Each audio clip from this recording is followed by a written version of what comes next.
Okay, Captain Beatty, we are ready with a couple of questions. The first one, does knowing that Bessie Coleman was important in early aviation influence Black girls in becoming pilots? Well, I'm pretty certain that it does. Research has shown that it really is helpful to see someone in the role that you want to have, someone who looks like you. So, someone like Bessie Coleman, who is the first Black woman in the world to be a pilot, and that was in 1921, which is what, 6 years or so ahead of Amelia Earhart. I'm sorry, well, several years anyway. And she wasn't very well known until about the last 10 years or so.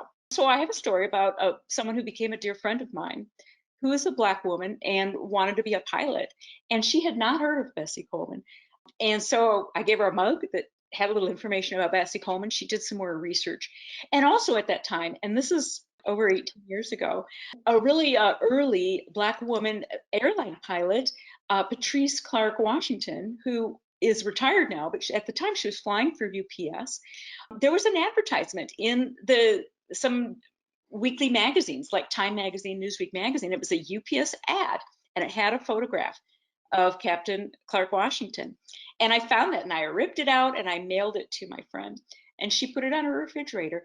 Dr. Mae Jameson, who is a Black woman astronaut. We all need role models like this so that we can look at that person and say, she looks like me, so I can do that. It's very important.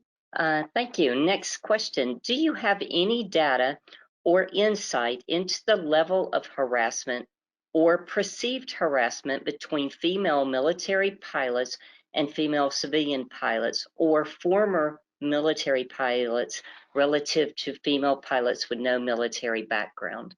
So here's the thing. The military has conducted research on harassment and assault, and there's a pretty large document out there that's pretty detailed. But that research has not been done about pilots in the civilian world. So we really don't have a way to compare the data. The data has not been gathered. I don't have the exact number in front of me. And again, when this study that was done in the military. It covered all the branches of the military, and it broke it down not only by gender and race, but also by rank. And what was sort of, I did look at it, and again, I don't have the numbers, but what shocked me was the high incidence of harassment and assault of women officers. And it just shows, and I should add, I do know quite a few women who were in the military as pilots, and some of them have told me about their experiences of being sexually assaulted by fellow members of the military, their peers. So it's very disturbing. But we don't have comparable data about experiences for women and others in about harassment in the civilian world. I'm hoping I've answered that question adequately. Okay, But thank it you. is, I should actually interject, of course, that is actually something that I'm working on, and we hope to gather that data in the near future. The next question, what do you suggest for women who purposely try to hold other women down? I've experienced this several times, from flight training to a CFI job to at a major airline. How do we combat that? I'm not sure how to combat it, but I want to describe my perception of that dynamic, describe what that, how that kind of manifests. There are some people, so women like women pilots might be, but also that may include people from other of the minority groups that I've discussed tonight, where they make it and they enjoy being the one and only, or they enjoy being exceptional. They enjoy the attention of standing out. And then as it manifests amongst women, sometimes those women, they enjoy the attention of men. They enjoy being the only one.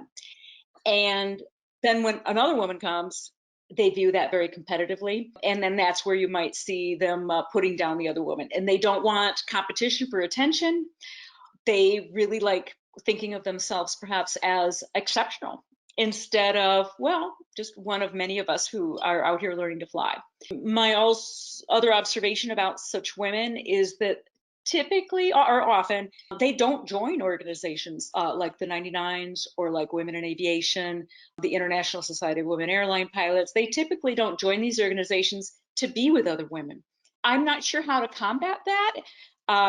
Well, actually, I do have one more comment. There is the phenomenon of, so I'll use the word patriarchy. You know, in our society, men do dominate. That the term for that is patriarchy.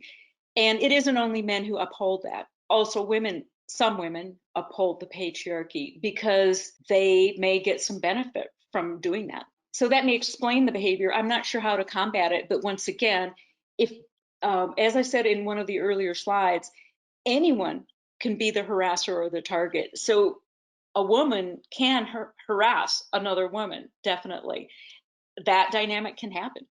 It doesn't have to be, for example, a man harassing a woman to be sexual harassment. So all the tools that I gave you this evening to combat that could be brought to bear to address it. I hope that helps. Are there more questions? Yes, we got a few more. Okay. One person on my team is regularly gaslighted by another team member. It's pretty bad. Several of us have noticed it. Why should we confront that bully when the person being targeted won't stand up for herself? Well, as I said, there might be many reasons that one individual being targeted isn't standing up. I gave some of the reasons earlier, and they may feel very alone with this problem and that they're not going to be supported if they speak up, that then it's going to just bring on more harassment and more difficulty for them, jeopardize their job.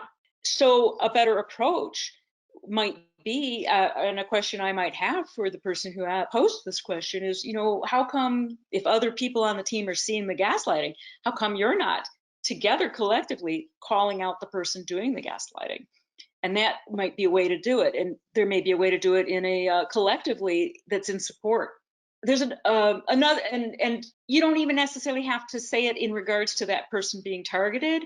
Like, I'll just make up the name Mary. If it's Mary being targeted, you can just outline the behavior in a general way and say this behavior is not tolerated on our team without naming who's doing it and who's targeted, but just talk about the behavior in a more general way. What is gaslighting? What does it look like? We don't want this in our work environment. I'm presuming it's a work environment. And us on our team, we want to work as a team, and this degrades our team and it erodes the teamwork. Those would be some approaches that you could take on that. Okay. Do you have any stats for Latino pilots in the industry? So I do. I might have to go from my screen for a minute and put on my readers. Oops, I'm so sorry. I did not intend to go to that yet. So stand by on the poll. We're back here. So embarrassing, but you're going to see some of my documents. Stand by, please. So right here, what I have on the screen here is from the U.S. Department of Labor, Bureau of Labor Statistics. They compile this information at the end of the year, and it's too early. As I said previously, it's too early to have the data for 2020. We're in the very early days of January. So this data for 2020 will be released in probably next month.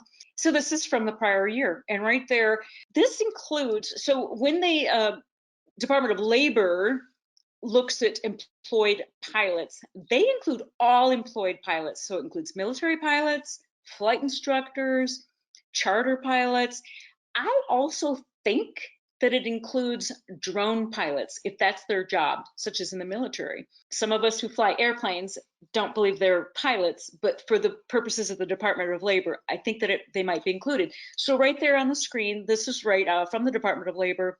They show women at 7.5% and Hispanic or Latino ethnicity 2.2%. Now all these ethnicities don't add up to 100% because again, sometimes Hispanic or Latino people may also identify as white, and the way they gather the data, you can choose. And for example, people may have multiple ethnicities, right? I hope that answers the question there. So next question, what advice do you have for people who are in probation who are being harassed? Yeah, and that's the tough part. My path in getting really into investigating this topic started with talking with a pilot on probation who experienced sexual assault on her first trip from the pilot she was flying with. And again, I want to point out that none of this happens without a power disparity. And the greater the power disparity, the higher the prevalence of it. And that's the power that the harasser or predator has over the individual being targeted. You're on probation. You have to do what I say. Literally, this is a quote that someone has told me that was said to them. I want to emphasize that at most companies, well, first of all companies have to have policies regarding harassment, and they have to make those known to the employees. It has to have a mechanism that you can report harassment, and often there's a method to report harassment anonymously. That's one way. And I realize that that is risky because you might feel like you're not going to be believed, and that just the company's going to side with that other pilot and rather than you. I get it. Another strategy is to enlist the help of allies and supporters, friends who work at the company, other pilots that you know at the company who know you, respect you, and can advocate for you. Once again, if it's a unionized workplace, go to your union.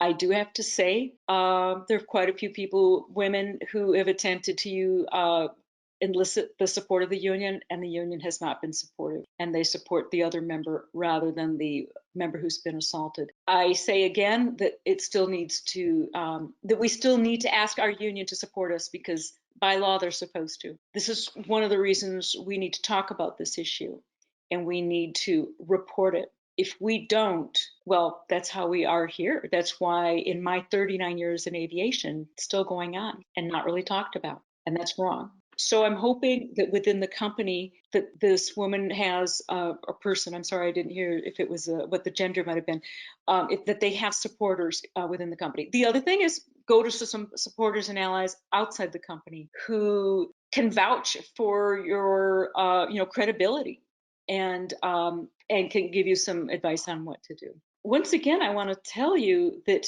if it involves any sexual violence, it's a crime. You can call 911. You can, after the fact, file a police report. You can go to the hospital or an emergency room, and that's documentation as well. That's documentation that can lend more credibility to your complaint. I'm sorry I'm not able to give anything more concrete. I realize the tenuous position of a probationary pilot, and it's just wrong that people are using someone in that status, using the fact that someone is in that status in order to harass them and do it with impunity. As long as there is not consequences for the people behaving this way, it'll continue.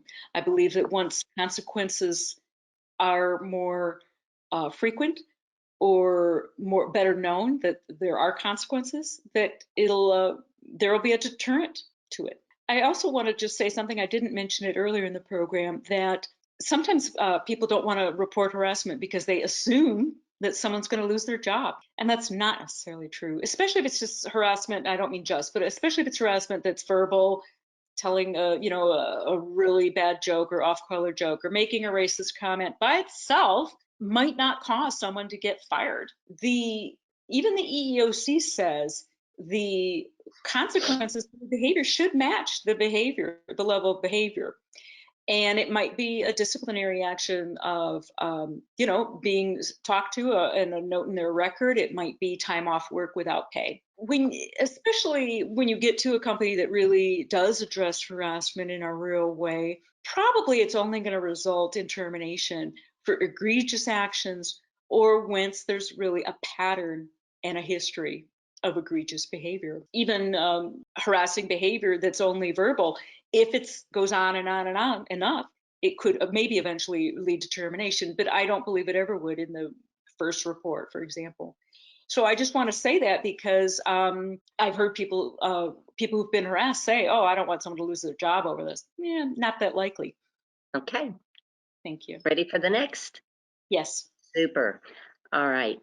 I've heard many stories of female airline pilots receiving comments from passengers such as, "I don't want to fly on this plane if you're flying it," or You don't deserve to be flying this aircraft. However, I have never heard how the female pilots respond to these comments. What is an example of a good response to these kind of comments from passengers?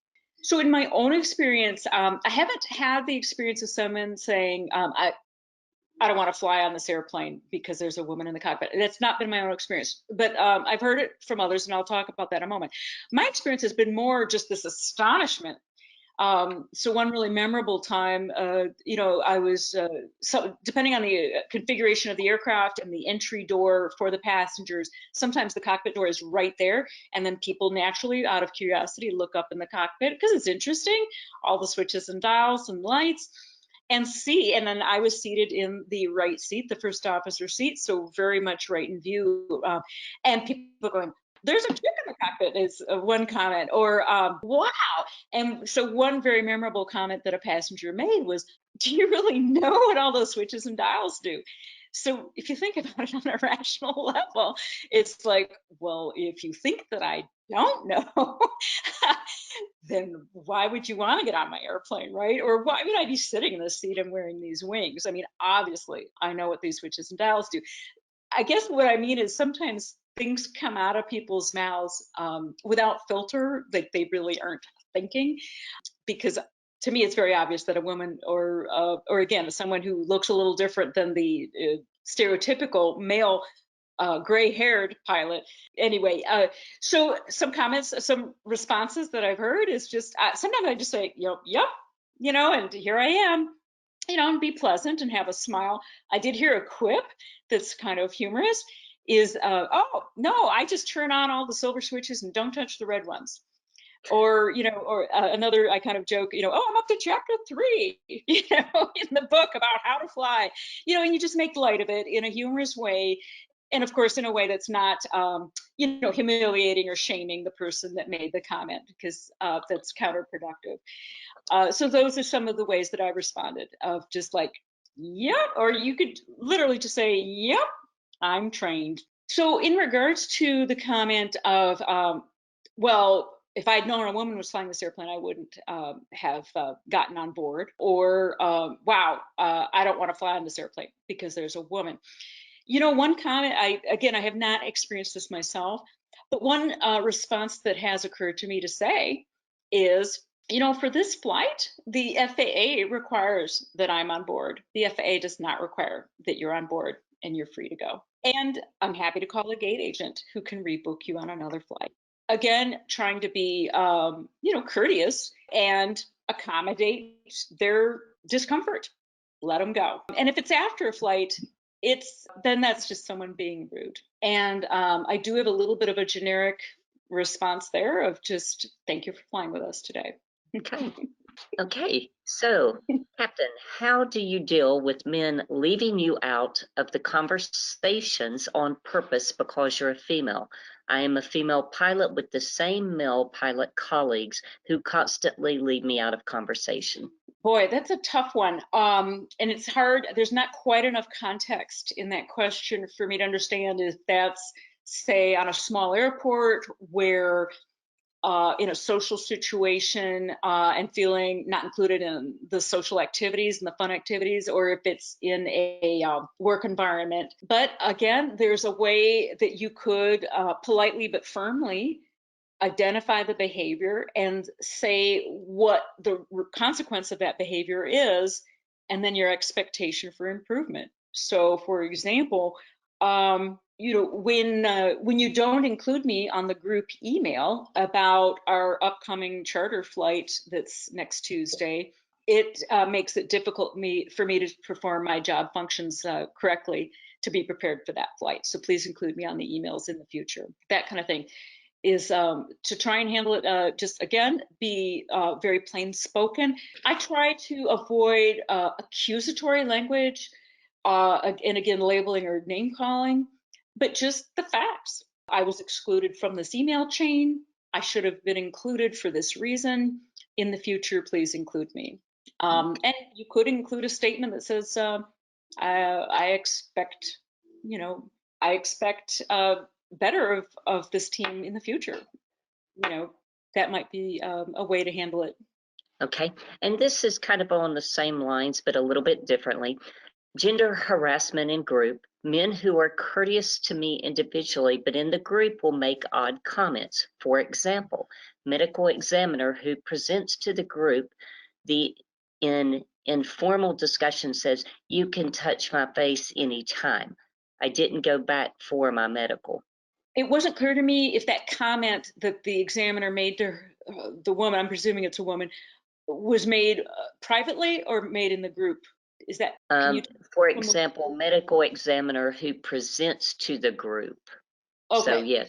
Yeah, so this is a phenomenon where, you know, I think all of us know men who individually are support us, there are champions, there are mentors, there are friends, and yet, just like any human, have a need to fit in with the group. And peer pressure is strong. And one of the effects of patriarchy is not just, you know, suppressing women, it also is harmful to men.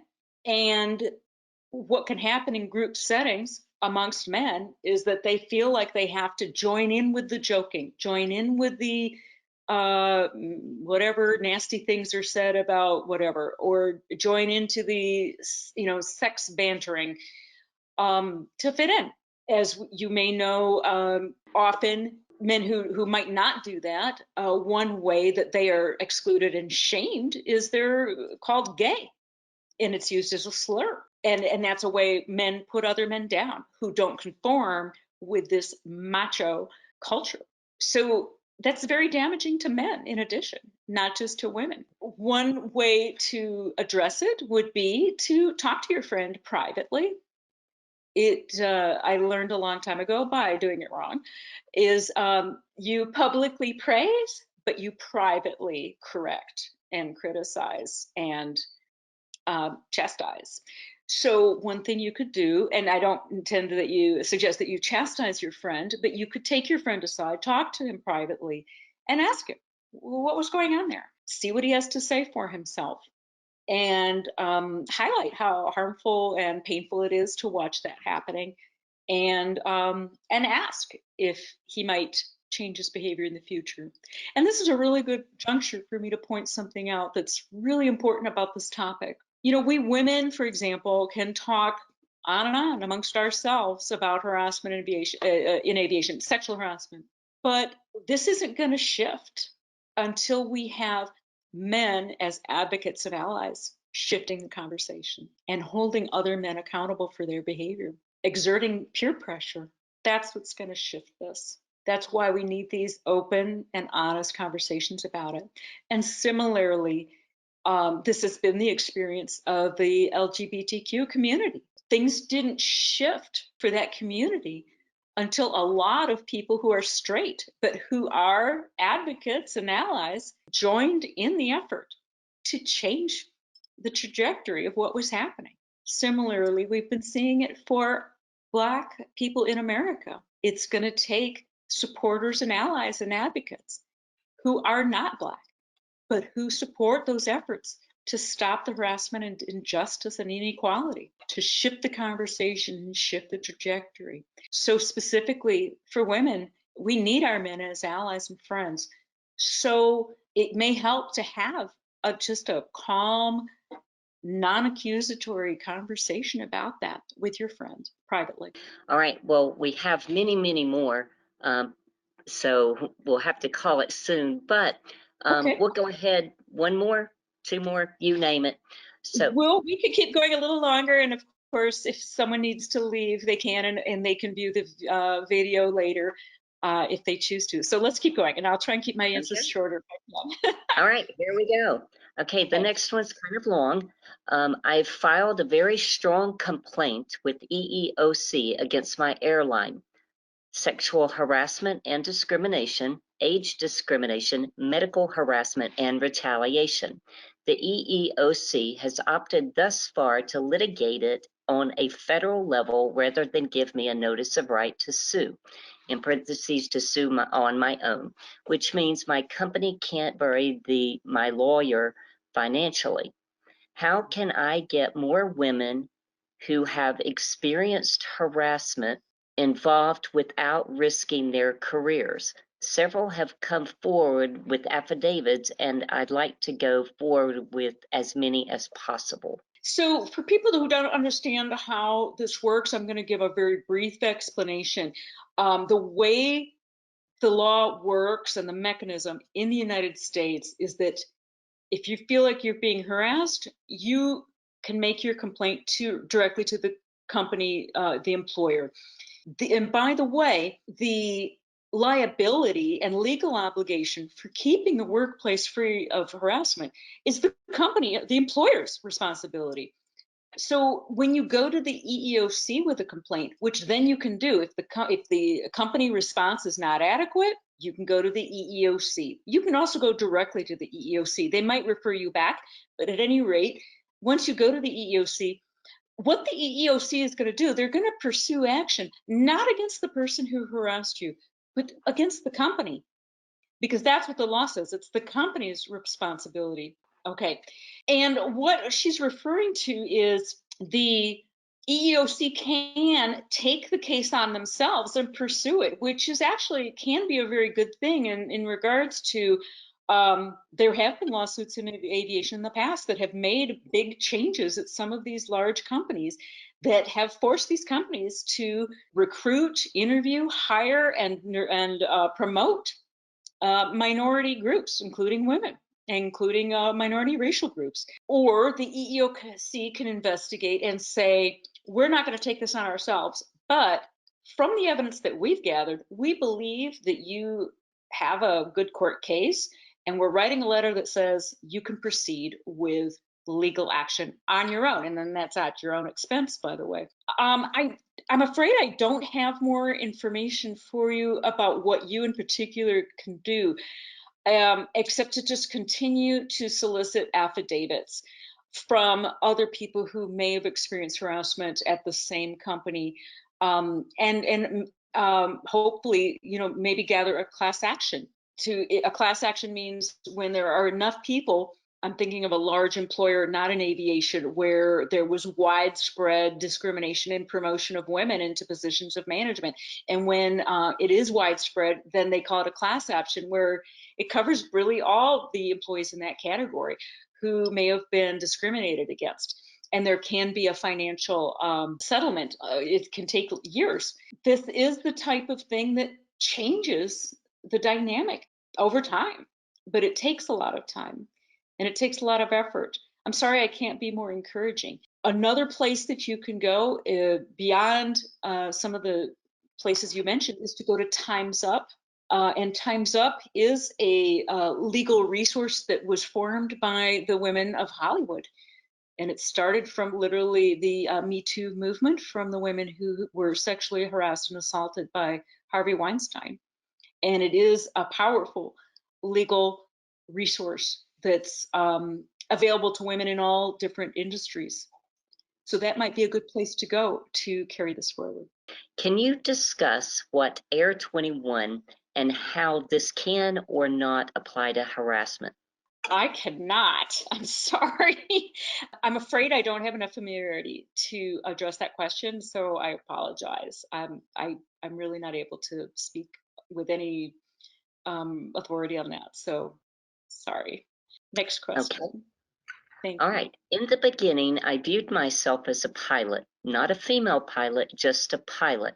That is why in the early 80s, I did not join female-only organizations. However, now I recognize the value of supporting each other and sharing our journey in this profession. In the old days, I accepted behavior which was marginal or unacceptable, but I no longer do, and feel we should encourage others to clearly call people when that occurs. So, well, that's a very nice comment. I don't think I have anything to add to that. So thank you for that input. I think that was important to say. And so what I can add is please join these organizations, any of them that speak to you. That all of these organizations are doing very good work in this regard. And I think that we need more members and more people joining in this effort. And it's a great place to get not just camaraderie, but also feel like you are in a community that's supportive and very important to all of us. Thank you for that. Okay. As a woman of color, public health researcher, and private pilot, thank you for doing this work and disseminating it to the public. Do you see there being funding and/or a rise in interest in aviation-based organizations to further this sort of research to help benefit the aviation community at large? Well, as I said at the beginning, and I'm going to say it again at the end, my work and research that is underway that I'm leading is supported by the 99's Amelia Earhart Memorial Scholarship Fund. And I do believe that there may be more funding sources for this type of work. Again, because some of the research has not been done. The data is not there. It needs to be gathered. And I think it is important, and talking about these issues openly and honestly as we are now, I think is starting to generate more interest in doing this research, and which hopefully will open some coffers. So thank you for noting that importance, and I appreciate that. Okay. What advice do you have about gaining assertiveness as a woman pilot? So, boy, I think it's for me. It's been like a chicken and egg question. I think I've asked myself, and I've asked some of my women pilot friends. Was I born this way, or did my experience in this profession, becoming a pilot, becoming a captain, and also being a woman in this profession, did that make me become who I am now? And I think it's a little bit of both. It takes some ambition and some bravery and some guts to want to be a pilot. If you think about it, even to imagine taking a machine up into the air and flying and bringing it back to the ground safely, that's an amazing thing to do. And it takes some courage. So you already have that. And I also want to point out that no matter what aircraft you fly, no matter how big or small, when you fly that airplane as the pilot, you are the pilot in command. It's in the job title, it's in the FARs. You are in command. And I would like to encourage you to remember that and to galvanize that energy to address this issue when it comes up. One thing I think is that individually and maybe even collectively, I don't think we've claimed the power that we have already. I think, in fact, that's some of why we're seeing what's happening out in the world, is because I think there's fear about the power that we have not yet wielded to the full extent. So I want you to think about that. There are also some things that you can do to become more assertive and confident.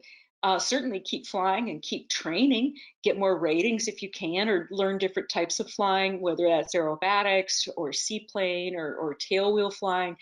And again, learn to fly bigger airplanes. And over time, you'll gain more confidence in yourself as a pilot. And then it seems to translate into having more confidence in yourself, moving in the world. And outside of that, you can try other things that seem to also build confidence, whether that's martial arts training, and there are the self-defense training that's really particular about how to fend off an attacker, for example, and other assertive type training. I think you might benefit from that. But I think you already have more power than you might acknowledge right now. And so think about that. Okay, well, Captain Beatty, we are going to have to call it and move on to our poll. I would like to say to anyone that we did not get to your questions, there you can go to the captain's website or to an email address that we're going to provide at a later time. I might have forgotten to Or put not. your email in. I'm sorry. That's So, okay, but we'll try to get those answered for you. So sorry. Okay. okay, so time for another poll. Now that you've seen this presentation, have you ever been harassed in any aviation activities? Yes, this is the same question that was asked at the beginning. But now that you've learned a little bit more about what harassment might look like, you might look back at some of the experiences that you've had, and maybe not, and view them differently, in a different light, now that you have more information. Or maybe your response does not change at all. All right, let's see what the response is. So, based on what I see, there's been an increase in the number of people, a decrease in the number of people who say they've never experienced harassment, a slight decrease. And there's been a little bit of an increase in the ones who say that they frequently have experienced harassment. So thank you. These poll results, again, they're completely anonymous. And again, everybody participating in the poll, it is a variety of people, not only women, and not perhaps only pilots as well. So thank you for participating in the poll. And I just have a couple more slides if you will take the poll down. Thank you. Just one more reminder about the handouts on the control panel. You can download those, or I will make them available. They're also gonna be emailed to you, so not to worry. So just my closing thoughts. We may be very different from each other, but we all have something in common, and it unifies us, and that's our love of aviation. And I think it's important to remember that and remind other people about that we may have more, when we're doing aviation activities, we have more in common than our differences might appear. And I want to thank again the 99's Member Council for sponsoring this webinar series and for inviting me to speak tonight. And especially I want to thank the Research Scholar Grant of the Amelia Hart Memorial Scholarship Fund of the 99's, supporting me in this research and ongoing research ahead. I apologize, Dr. Randolph Graham, that I forgot to put your email on this slide. That's okay. I have it right here. So if anyone would like to send a question to the captain or the member council, you can send that to the numbers 99smembercouncil@gmail.com. Did you want to speak more on this slide? I think I have just one more after this. The only thing that I would like to share is that in February, our speaker will be Erica Armstrong, who wrote the book, author of Chicks in the Cockpit. So be watching the social medias and such for that upcoming webinar. And just one more reminder that this webinar will be, it was recorded, and we'll be putting it on the 99's website. The 99's also have a YouTube channel, and it'll be placed there as well. It might take a couple of days, but you won't have missed anything. You'll be able to see it. And if you have friends who didn't make it to the presentation, they'll be able to access it and see it as well. And please join us at the 99's. Go to 99's.org. And it has a little hyphen in it. And Captain, one final thank you. Let's give a shout out to Minetta Gardner for her webinar expertise and sharing that with us, Deb Hennebury, and the team of volunteers, all 99's, that has helped us make this webinar possible. So, and our president, Corby Bullock. Yes. And thank all of you for attending, and hopefully you gained a lot of knowledge to share and protect yourselves. Thank you all very much for inviting me and for your attention during my presentation. Thank you very much. Good night, all. Good night.